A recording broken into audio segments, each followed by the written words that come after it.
this probably will resonate with you as well. It's like, the mindset was something that's been really new for me, that has really affected the last couple of months since that last trip to Rhythmia, was the mindset and the awareness of life is a ceremony. And like, when you're going through ceremony, there's like, you're going through purges, you're going through revelations, transformations, all of these things. And then you go back to your normal life, and often, that sort of mindset of like life is life, and you just do your work, and that kind of takes over. But if you stop and you're like, wait a second, like, if you're going about your day-to-day life and then you get sick, like there's a purge in there, or like when something happens, like about a month ago, I got into a car accident, and that in and of itself like swirled up all of these emotions and trapped energies within me that was so powerful that it led to all of this growth and spiritual evolution for me. And it's like just the mindset that life is a ceremony helps you to interact with the ceremony of life more. And I think even like what you're bringing to the table, this automatic writing in this really higher frequency mindset, it's like that's one way to help facilitate and like ground in the ceremony of life on a deeper level so that it's less unconscious or more conscious. So true. Well, and I love what you're saying, and we're on the same path, which is cool, because Spirit doesn't give, it's sort of like if you have the idea to do something and it's tugging at your heartstring more than anything else, you better do it now. Yeah. Why? Yeah. Because the universe gave it to another half a dozen people, another 500,000 people all across the planet. That's why we're let's face it, it's not so much that intelligence is a great thing, IQ is a great thing, but this is a transceiver right here. You're receiving information with your mind. So you've received the same message that I'm receiving and that other spiritual masters and greats are receiving around the world at the same time right now. Life is ceremony. Life is sacred. Everything that you have around you has a frequency. Everything matters. Everything you say matters. Everything you think matters. Everything you do. Don't get intimidated by it. We're human. We still have a pulse. That's okay. But we continually work to live in ceremony, to live in a higher vibrational frequency. Yeah. That's what you're talking about. So for myself, if that accident happened, and truth be told, I had an accident about the same time. Just about a month ago, I'm whipping around on my mountain bike, and I had this strange idea that came to me, and I believe in a concept called the cosmic setup. I had a strange idea that came to me that you're a pro cyclist, you know your gear exceptionally well. This is a relatively new bike to you, and you've got it dialed in so well that maybe the limits of adhesion aren't what you think. When you're off-road, maybe there's actually more traction than you think. So I'm out on this ride, I'm kind of lazy, I'm kind of tired, and so I go through a series of gravel turns faster than I normally would have, because somewhere inside of me the seed was planted. And I found the limits of adhesion and broke a few dang ribs. and I'm going, wait a second.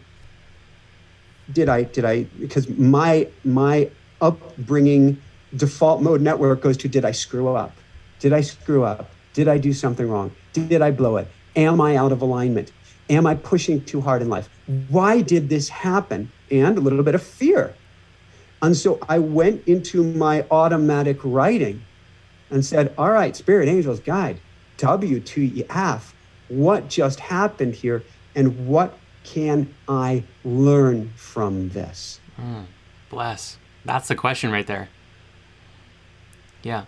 Carl Jung, he said, the dream world is the waking world is the dream world, which means that your ayahuasca ceremony in a very real way is continuing right now, this moment. Everything right here is signs, is symbols, is energy, is meaning. We are, in Silicon Valley, they say, are we in a simulator? Sure, I don't know if a 5-year-old or a 10-year-old is, at the buttons of a joystick playing this game, but this is a simulator of life. It's a hologram, it's a holodeck, it's a whatever you want to call it. It's a learning, it's a school of which everything has meaning. And to go through this world awake and aware, to me, is to recognize the meaning and the value of everything without exception and know it is all here to serve us. And then you're playing a higher level game. And that sounds like what you're doing right now. Well, trying, and encouraging all of us to like whatever level you're at, just set a higher bar for yourself. And then when you get there, do it again, And it becomes literally like a video game where the experiences that you gain along the journey help you get to, level 5, level 6, level 7. And then every time you get to higher levels, you can equip better armor or better weapons or tools, right? Whatever it is. And you can create at a higher level. And it's really up to everybody to be able to make that choice for themselves.